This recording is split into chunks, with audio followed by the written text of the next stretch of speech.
Kita hormati Bapak Kiai Haji Bahauddin Nur Salim atau Gus Baha, Habib Hussein, Habib Ali, Bapak Ibu sekalian, rahimakumullah.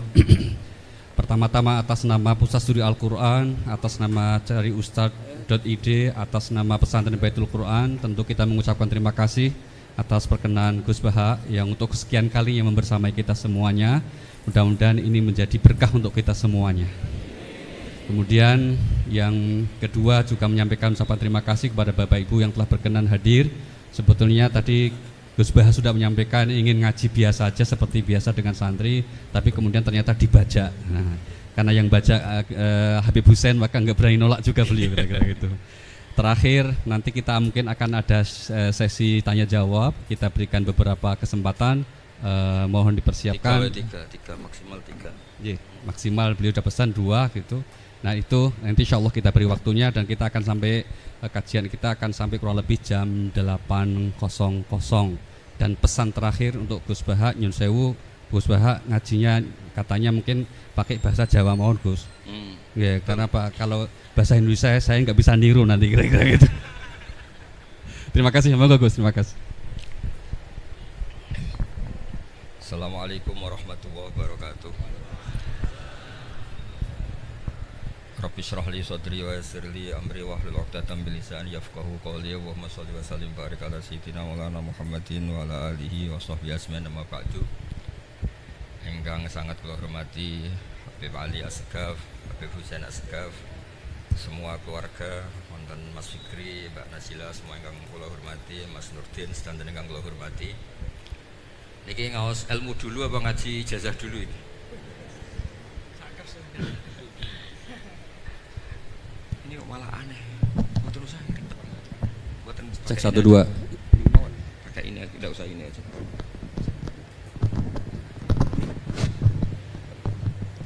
Gambar mana? Jelas.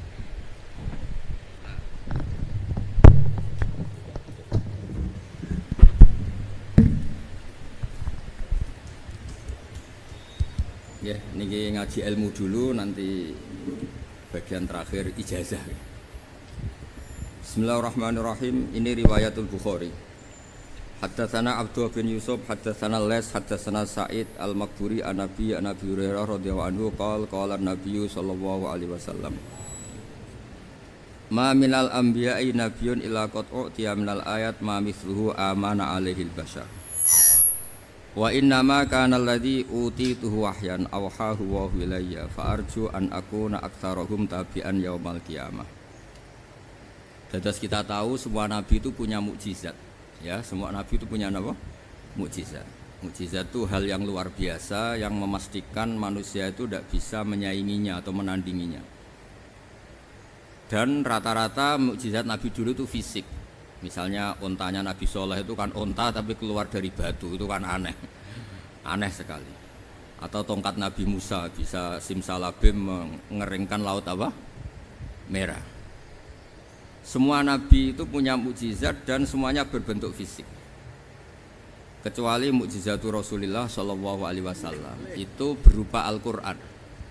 Al-Qur'an itu konsep ilmiah.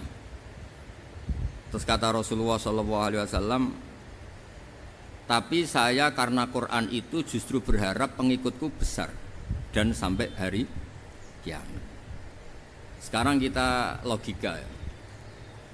Andekan kamu punya tongkatnya Nabi Musa, kalau kamu suka uang, kepikirannya dijual apa dipakai? Kalau kamu suka uang, dipakai. Kalau kamu ahli suudon itu pikirannya ndak, ini asli ndak. Karena yang melihat di Turki itu ya sebagian gitu. Kalau yang suka perdukunan itu bayangkan tuh miliknya. Mungkin dipakai ngakali orang atau apa, pokoknya bayangkan tuh miliknya. Kalau yang kolektor pikirannya itu nanti ini laku berapa. Tapi kalau peneliti mungkin pikirannya itu ini asli apa enggak? Bukti aslinya apa? Repot lah. Lagi pula kalau kamu punya utang terus mau apa? Istri kamu marah mau apa? Kalau pakai tongkat. Nah, beda dengan mukjizatnya Quran, itu semuanya apa? Ilmiah. Orang yang sedang harmonis dengan istri bisa pakai ayat di antara ayat-ayat Allah itu apa? Wa ja'ala bainakum mawaddatan wa rahmah.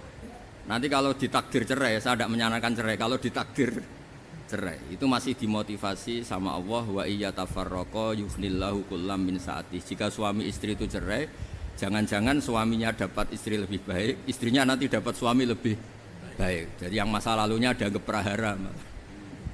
Kan banyak orang suaminya meninggal ketika nikah lagi ditanya, kangen sama suami pertama, alhamdulillah ini lebih baik. Padahal suaminya yang meninggal itu berharap istrinya ini kangen, ternyata dia sudah syukur dapat suami yang lebih baik.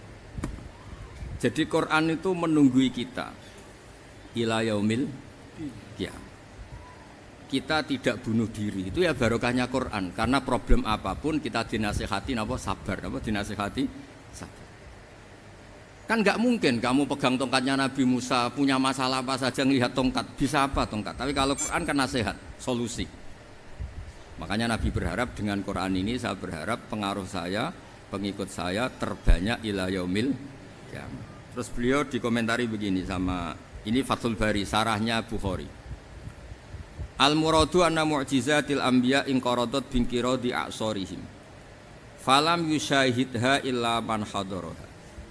Problem mukjizat nabi-nabi dulu itu kan fisik. Sehingga yang tahu kalau Nabi Soleh punya unta yang ajaib, itu yang tahu ya hanya yang hadir saat itu. Yang tahu kalau tongkat Nabi Musa bertuah, itu juga yang tahu hanya yang hadir saat itu. Selebihnya tahu tongkat ya di museum. Tapi kalau Quran menjadi solusi, menjadi panduan, menjadi pegangan, itu ila yaumil qiyamah. Kita beri contoh ya, Quran panduan yang paling gampang misalnya begini. Dulu ini cerita ya. Dulu itu ada orang kafir cerdas namanya Jubair bin Mut'im. Itu saking pinternya dia, pinter juga tokoh. Itu sebagai delegasi pembebasan Asra Badrin. Jadi tawanan-tawanan perang Badar itu mulai dulu ya ada negosiasi mau dibebaskan. Terus orang-orang kafir ini menugaskan namanya Jubair bin siapa? Mut'im. Ini ada di Bukhari. Karena ini ngaji di Jakarta. Kalau orang nggak tahu hadis juga tanya ini sahih ndak itu. Wong nggak tahu kok tanya itu aneh-aneh. Padahal kalau dibodoni itu ya nggak tahu. Tapi ya tetap tanya, hadisnya ini sahih ndak? Ini kata kiai apa kata nabi ini ya. Memangnya kata nabi kamu dengar kan ya lewat kiai.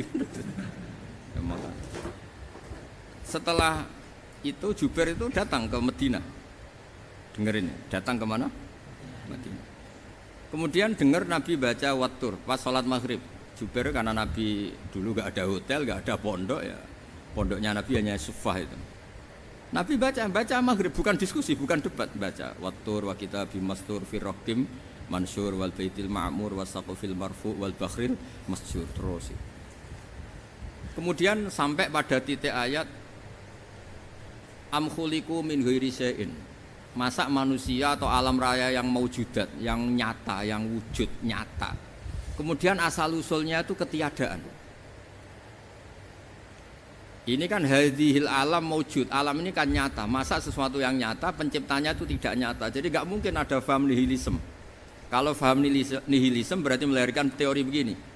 Al adamu yakhluqu maujudan, sesuatu yang tidak ada menciptakan yang itu kan akal nggak bisa nerima. Kalau sesuatu ini ada, penciptanya pasti ada. Terus akhirnya Jubair bin Mut'im itu simpuh di depan Rasulullah terus bilang, ya Muhammad kada qalbi ayatir, hampir saja hati saya terbang. Kalau riwayatnya Imam Ahmad, faka'anna masudi aqalbi, hati saya ini hancur. Semua teori yang saya bawa untuk ngelawan kamu sekarang luluh semua, hancur semua. Yang benar adalah teori Anda bahwa Tuhan itu satu dan Tuhan itu ada sebelum semua makhluk. Coba kalau Nabi Muhammad ada Jubair bin Mut'im terus menyembunyikan tongkat dekat mihrab, terus dilihat ini apa, paling pikirannya ini dari kayu apa, terus yang bentuk tongkat itu tukang pemahatnya siapa, kok kurang keren, kalau di Blitur gimana ya, kan malah panjang. Kira-kira kalau mukjizat itu dari tongkat itu malah panjang lah pokoknya panjang. Lagi pula kamu coba kan nggak ngarah mandi, itu yang mandi kan nabinya bukan tongkatnya. Coba tongkatnya Nabi Musa dicoba anak-anak beki itu, dipakai mukul kucing aja tidak mesti mati itu. Jadi nggak jelas mukjizat-mukjizat seperti itu nggak. Tapi kalau Quran menunggui. Sampai saking hebatnya Quran, teori rasionalitas, soal kampanye di mana-mana. Tingkat validitas, tingkat kebenaran Quran. Itu bahkan bisa diuji tanpa membuktikan. Tanpa apa? Cukup pakai akal. Saya tidak bosan-bosan cerita ini karena ini khazanah kita. Di kitab Nailul Ma'mul itu, di kitab Usul Fiqih, saya berkali-kali cerita ini karena ini untuk menunjukkan bahwa Quran itu liqaumi ya'qilun, liqaumi yatafakkarun. Ada seorang kiai, seorang ustadz, kiai dulu itu ya memang orang soleh, alim terus jadi kiai. Kalau kiai sekarang tuh macam-macam, nganggur terus ingin jadi kiai, terus daftar gitu. Ada lowongan di yayasan masuk ingin jadi ustadz karena dengar ada gajinya. Dulu tidak ada seperti itu, udah. Makanya dulu itu kalau ustadz kiai pasti soleh karena dia alim terus ingin orang lain tuh mendapat ilmunya. Kalau sekarang nggak ada yayasan sehat, guru gajinya sekian. Yang nggak ingin jadi ustadz tuh daftar karena ada gaji. Apalagi ada kabar, ada gaji, ada mes, ada wah yang daftar banyak. Tapi mentalnya ada kiai sebetulnya. Ya kalau sampean tanya itu baik dah Gus, ya setengah baik. Ya maksudnya setengah baik ya ada baiknya lah, namanya profesi ngajar itu kan baik. Tapi setengah saja karena motifnya itu nyari gaji, bukan ingin mencerdaskan umatnya Rasulullah SAW. Itu Imam Amudi itu guru matematika. Saya nggak bosan-bosan cerita ini, guru matematika. Muridnya sampai takut, ini masuk surga ndak? Kiai kok ndak ngajarin istighosa atau tahlil, malah ngajarin apa? Matematika. Beliau meninggal terus muridnya tanya, "Ma fa'alallahu bik?" Kira-kira gitu. Apa yang dilakukan Allah? Allah nyambut Anda gimana? Terus kata Imam Amudi, "Bagus, saya disuruh ngajar malaikat." Karena malaikat kan enggak pernah kayak anak beki gini ngaji gini. Malaikat itu enggak pernah ngaji, dia iman saja karena tahu surga, tahu neraka terus iman gitu aja. Jadi imannya malaikat itu enggak keren kita. Imannya loh. Loh itu yang ngendikan Nabi loh, tidak saya. Nabi pernah tanya sama sahabat, iman yang paling keren siapa? Jawabannya sahabat, malaikat. Ya enggak karuan malaikat iman. Dia yang tahu surga neraka, tahu segalanya, masa ada enggak imannya? Pasti iman lah katanya. Terus ya para sahabat, engkau iman ya wajar kan, menangi saya, nemuin saya. Yang hebat itu orang-orang yang tidak melihat saya, tidak saya didik tapi tetap iman. Karena dididik akal, ya tadi dididik Quran, apa dididik Quran. Sama siapa? Teks bahasa Arabnya masang. Terus Mama Mudi kata Allah, suruh dia ngajarin para malaikat cara menemukan saya. Malaikat dikumpulin, terus Mama Mudi disuruh ngajar. Sama singkat kata-katanya Allah di mimpi itu. Istadilla ala wahdaniyati bihadrati malaikati. Tolong ajarkan cara menemukan saya padahal Anda ini manusia yang tidak melihat saya. Anda di Jakarta kan hanya gedung-gedung, paling jadi khayal terus nikmat lah, Anda ikut punya tapi ikut nikmat. Orang desa-desa kalau ke Jakarta itu pokrol. Wah di Jakarta itu gedungnya tinggi-tinggi, tidak kayak kampung sini. Lo udah ikut punya, ikut bangga. Di Jakarta orangnya cantik-cantik, tidak kayak orang sini. Padahal dia ya tidak dapat orang cantik gitu. Jadi Allah itu saking pinternya, miskin-miskin ya bisa berkhayal dan bahagia. Nah, itu alhamdulillah betul. Akhirnya itu apa ini anak-anak begini saya tak niati ngajar standar anak-anak akademik. Terus pertama yang diajarkan hanya bilang gini, sama siapa teksnya? Ya malaikat tawahib para malaikat. Terus beliau bilang, nisbatus naini wassalasah ila mala nihayata lahu nisbatul far'i ilal asli. Angka itu jumlahnya berapapun 2, 3 sampai triliunan. Semuanya itu nisbatul far'i ilal asli. Bin nisbat ilal wahid nisbatul far'i ilal asli. Angka 2 ya cabangnya 1, 3 cabangnya 1, 1 triliun ya cabangnya 1. Tetap yang asal usul adalah angka 1. Itu nangis semua malaikat. Cara Jawa itu mandikman kue iman kaya imanku. Makanya imannya umat Rasulullah SAW itu PD-nya yakinnya kayak imannya malaikat. Kalau Tuhan itu 1. Karena angka agak bisa dimulai kecuali dengan angka 1. Makanya nisbatus naini wassalasah ila ma la nihayata lahu iku nisbatul far'i ilal asli. Semuanya itu nisbatnya cabang ke induk. Berarti semua alam raya ini tetap asal usulnya satu, yaitu qul huwallahu ahad. Nah, itu namanya akal. Umatnya Rasulullah itu ditinggali mukjizat akal lewat panduan Quran, sehingga meskipun kita tidak menangi Rasulullah, tidak menangi sahabat, kita tidak tahu malaikat Jibril, tapi cara iman kita ini tidak kalah keren. Yakin, hakul, yakin. Terus kedua, gambar. Kamu gambar rumah, gambar hewan, gambar apa saja, mesti dimulai satu titik. Entah gambar kamu bagus, entah jelek, tetap dimulai satu titik. Nah, titik ini namanya nuqtatul wujud. Semua alam raya dimulai dari satu titik, yaitu nuqtatil wujud. Makanya Quran dimulai bismillah, dan bismillah itu dipilih sama Allah pakai pertama ba itu ada titik. Itu kata semua ulama. Itu titik itu singkatan dari bi kana makana wa bi yakunu mayakun. Karena saya semuanya ada. Bi itu karena saya.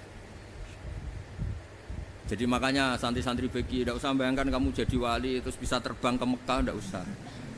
Kalau terbang ke Mekah ya sudah, umroh aja bayar. Kalau enggak ya maklaran KBH atau apa. Pokoknya cari gratis. Ya gratis kan ya. Dapat orang 10 gratis satu. Terus orang enggak umroh-umroh dirayu-rayu supaya umroh. Repot. Itu pelanggaran fikih itu. Kalau orang punya utang itu wajibnya nyaur utang dulu gitu. Wah repot. Saya itu juga sering bingung di kampung-kampung. Gus sama umroh. Kenapa? Dapat gratisan. Minta uang saja buat nyaur utang. Enggak boleh Gus. Wah secara fikih yang wajib itu nyaur utang bukan umroh. Enggak boleh Gus diminta uang, enggak boleh, harus umroh. Udah gitu saya ini bingung Gus mau umroh. Enggak nikmati. Kenapa? Disuruh ngajar Gus. Repot semua kalau ibadah mergawe ya gini, bingung semua. Ya saya mohon anak-anak BK semua yang seneng Quran itu harus seneng sampai kayak saya, sehingga tahu istidlal, mencari Tuhan dengan cara tauhid yang berbasis akal. Itu sedzahir imannya malaikat. Jika di klasmen iman itu manusia ulul ilmi, kita-kita yang nekuni ilmu itu nomor 1 prakteknya. Karena nomor 1 itu Allah karuan kan, syahidah Allah kan enggak tertandingi, syahidah wa annahu la ilaha illallah. Terus wal malaikatu, malaikat kan karuan karena langsung menyaksikan surga. Dan ketiga apa? Wa ulul ilmi. Berarti prakteknya kan nomor 1. Kalau kompetitornya semuanya manusia, ulul ilmi nomor berapa? 1 kan? Nah nomor 3 kan dari Allah, malaikat, ulul ilmi. Berarti kalau kompetisinya antar manusia nomor berapa? 1 kan? Nah kenapa ulul ilmi di nomor 3 kan, tapi dari Allah, malaikat, ulul. Kerennya kayak apa? Karena cara iman ulul ilmi itu enggak ada ragunya sama sekali. Kamu ragu enggak kalau 2 itu cabang dari 1, asal usulnya 1? Enggak pernah kan ragu kan? Semua gambar seruat apapun dimulai dari 1 titik, ragu enggak? Enggak kan? Nah imannya umatnya Nabi karena dipandu oleh Quran itu seyakin itu, sehakul yakin itu. Nah itu terus Jubair bin Mut'im jadi iman. Am khuliqu min ghairi syai'in am humul khaliqun. Terus kata Allah lagi, kalau kamu tidak percaya saya yang bikin langit bumi ya gampang dong. Kamu saja yang ngomong kalau kamu yang bikin. Paling orang sepakat kamu stres. Terus hanya ayat gitu, am khalaqus samawati wal ard. Kalau kamu tidak yakin Allah yang bikin ya silahkan Anda klaim saja kalau kamu yang bikin langit bumi. Bala yuqinun. Kamu juga gak mau kan dibilang stres. Nah ini terus saya teruskan ya. Makanya mukjizat terbesarnya Nabi adalah Al-Quran. Karena Al-Quran itu cerita tentang hukum-hukum akal, cerita tentang logika-logika peradaban. Misalnya logika peradaban, contoh paling gampang. Di Quran itu ada sekian ayat yang Allah cerita peradaban. Misalnya wa ahsinu innallaha yuhibbul muhsinin. Itu dikutip terus kemudian disimpulkan dalam peradaban. Kata Sayyidina Ali karramallahu wajhah, ngendikannya gampang. Ahsin man syi'ta takun amira. Kamu berbuat baik saja sama seseorang, maka otomatis kamu akan jadi pemimpinnya. Ada orang enggak tamat SD, enggak tamat papa, gobloknya minta ampun.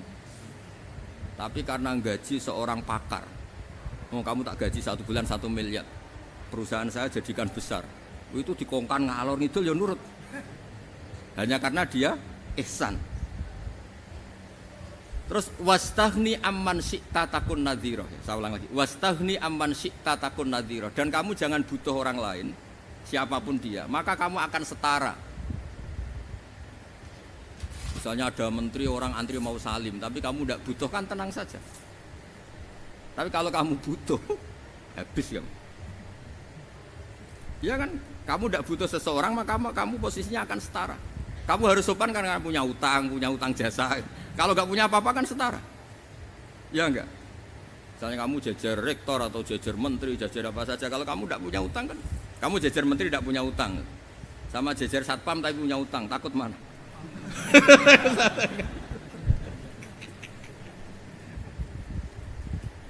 Kalau butuh itu mesti kalah kan.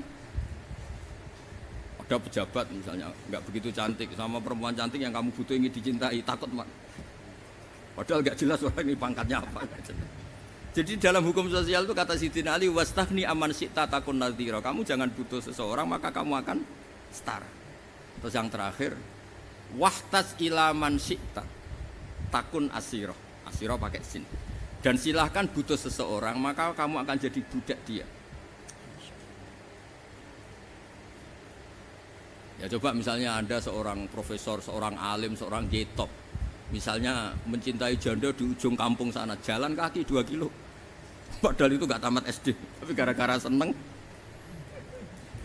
kacau kan, logika kepangkatan hilang semua kan. Jadi itu hukum peradaban. Itu mewakili isi-isi sosial yang diterangkan Quran. Ya, jadi paketnya 3 tadi ya. Ahsin man syi'ta takun amiro. Kamu berbuat baik sama seseorang maka kamu bisa memimpin.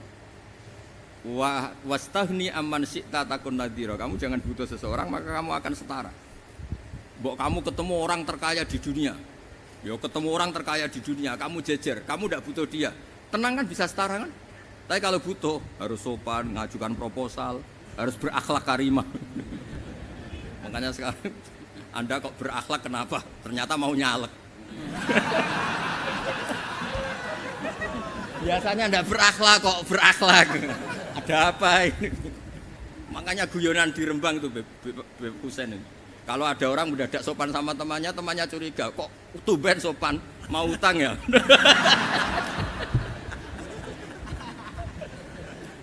Zaman akhir itu kacau.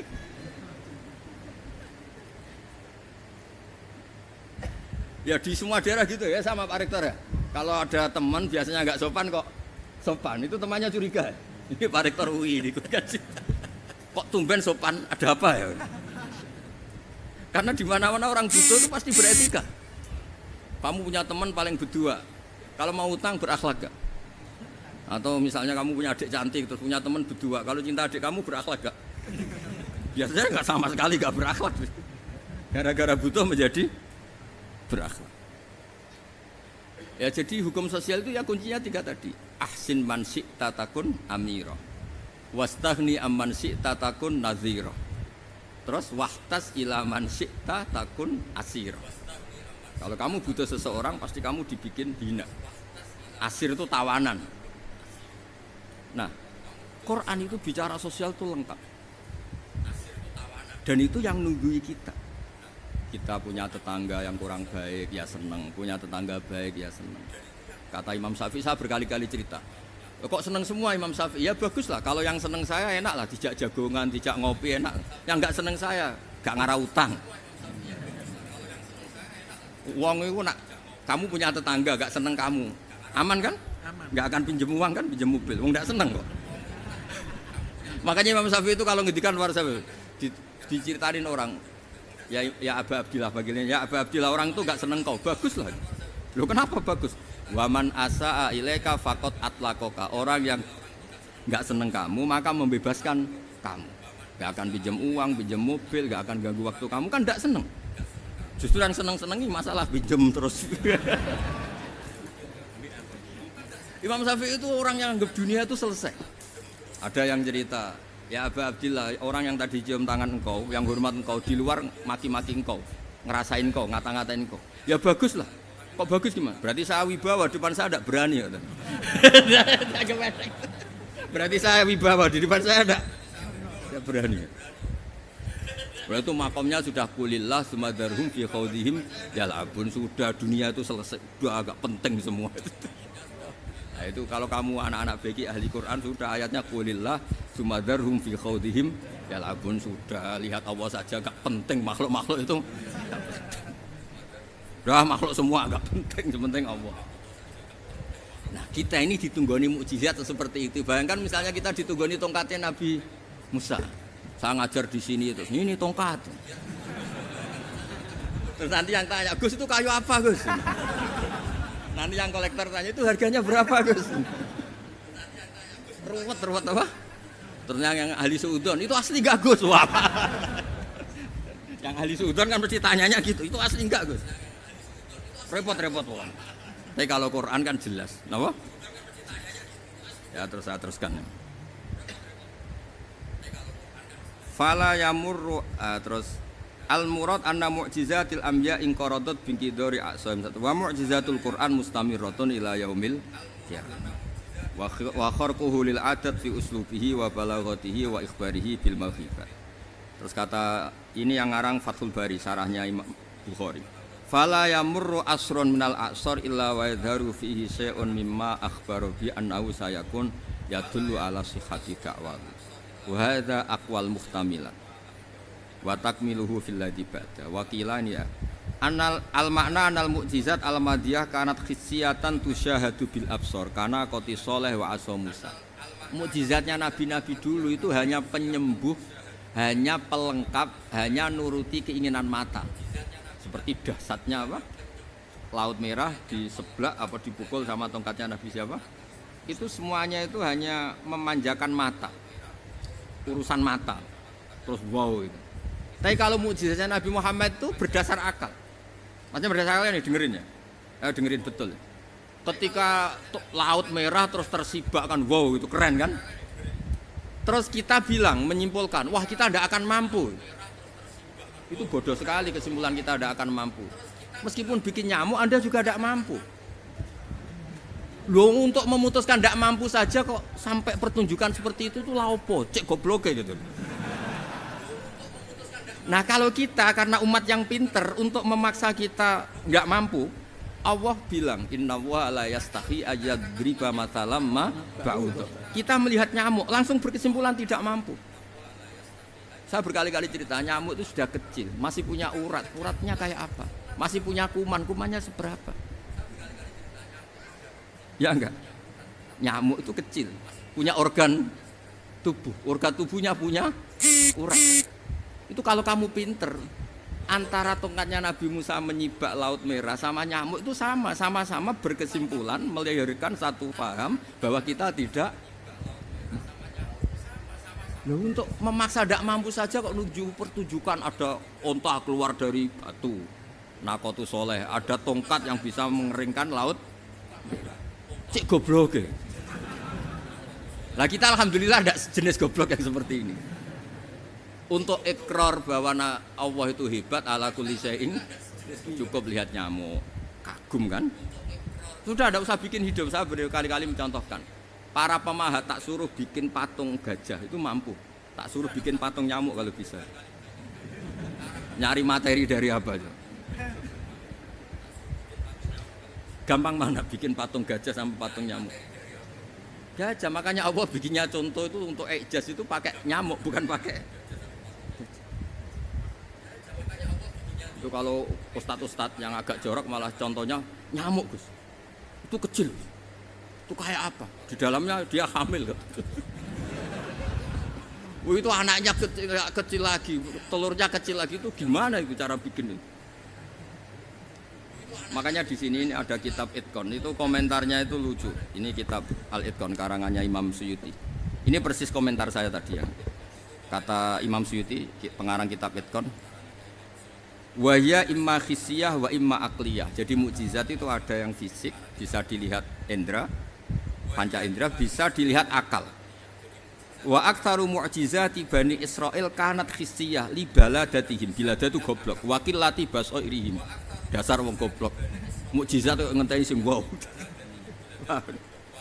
Maksudnya dasar wong untuk ngakui Allah hebat saja kok nunggu halal yang seperti itu. Paham ya? Mergo likil lati napa aklihim. Wa aksaru mu'jizati hadil ummah aqliyatun li farati dzakaihim wa kamali afwahihim. Dan mukjizatnya umat ini semuanya berdasar akal karena sudah cerdas. Jadi andekan kita melihat tongkatnya Nabi Musa menyibak Laut Merah dengan melihat nyamuk, kesimpulan kita sama-sama wow, sama-sama keren, sama-sama memastikan kita tidak mampu. Makanya terus Quran menerangkan kita wa ma min dabatin fil ardi wala ta'iri yatiru bi janahihi illa umamun amsalukum. Jadi keseharian kita lihat burung kok terbang. Itu sudah ayatun min ayatillah. Paham ya? Dados niki kudu bangga ditunggoni napa Quran, nggih ditunggoni napa Quran. Wa mu'jizatul Quran tusyahadu bil basirah fayakunu mayattabi'u li ajlihi aksar. Terus li annal ladzi yusyahadu bi ainir ra'si yang qaridu bingkiradi musyahidi. Sesuatu yang tampilan dahsyatnya itu disaksikan mata, maka itu bisa habis. Era tongkat Nabi Musa seperti itu habis enggak? Bisa mengeringkan Laut Merah, habis kan? Tapi era mukjizatnya Quran ila yaumil qiyamah. Ya contoh sosial, saya kembali lagi ke sosial. Kamu punya teman awet atau punya istri awet, itu konsepnya ya wal kadhiminal ghaidh, itu agak gampang tersinggung.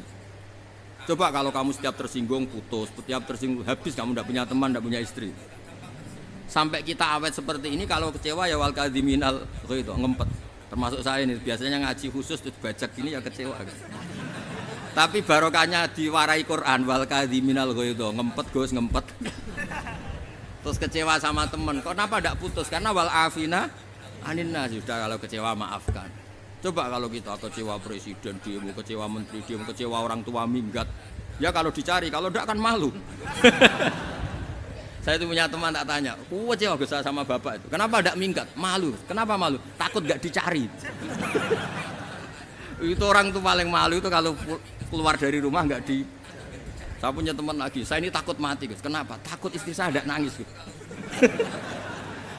Itu kematian terburuk itu kalau sudah mati tahu istrinya ada nangis, itu malu betul itu. Makanya jangan mati, pokoknya pastikan orang sekeliling ada nangis itu baru berani mati, kalau tidak jangan. Ya jadi mukjizatnya Nabi itu luar biasa. Walladzi yusyahadu bi'ainil aqli bakin yusyahiduhu kullu man jaa ba'dal awali mustamirran. Sesuatu ilmiah, sesuatu agama atau apa saja yang logis itu akan abadi ila yaumil. Kayak tadi ketika kita kecil diajari apa? Wujud qidam baqa mukhalafatul hawadisi qiyamuhu binafsihi wahdaniyat qudrat iradah. Itu ila yaumil qiyamah. Karena kita pasti punya logika tadi. Masa alam raya yang maujud didahului ketiadaan. Kemudian ketiadaan ini kita rumuskan, ketiadaan inilah yang bikin alam raya. Di mana-mana nihilisme, ketiadaan ya layu astiru saya namanya tiada, ya tidak punya akibat apapun. Yang punya akibat apapun ya sesuatu yang wujud. Loh itu kan ila yaumil qiyamah, sampai kapanpun teori itu akan nunggui kita ila yaumil. Tapi kalau tongkat Nabi Musa ketika kita tidak melihat kan punya alasan tidak ngandel, Musa tidak tahu. Tapi kalau kamu seperti ini, orang paling mulhid sekalipun, paling ateis sekalipun, terus ditanya, bisa enggak Anda mulai angka di luar angka 1? Tidak bisa kan? Makanya benar Imam Amudi tadi ketika diminta Allah, istadilla ala wahdaniyati bi hadrati malaikati, tolong ajarkan kenapa manusia begitu yakin kalau saya ini satu, padahal mereka tidak melihat saya. Terus beliau ngendikan apa? Nisbatus naini wassalasa ilal wahid nisbatul far'i ilal asli. Angka 2, 3 sampai enggak terbatas, semuanya dibanding angka 1 itu nisbatul far'i ilal asli. Semuanya itu cabang dari angka 1. Itu mbok siapapun enggak usah ditunggoni nabi, enggak usah ditunggoni wali. Logikanya akan seperti itu. Itu yang dimaksud apa? Walladzi yusyahadu bainil aqli bakin yusyahidu man ja'a badal awal mustamir. Ya ini masih ada waktu seperempat, ini ijazah. Kalau ijazah nggak boleh tanya, ijazah ini. Nah itu yang fotokopi lebih besar itu ijazah.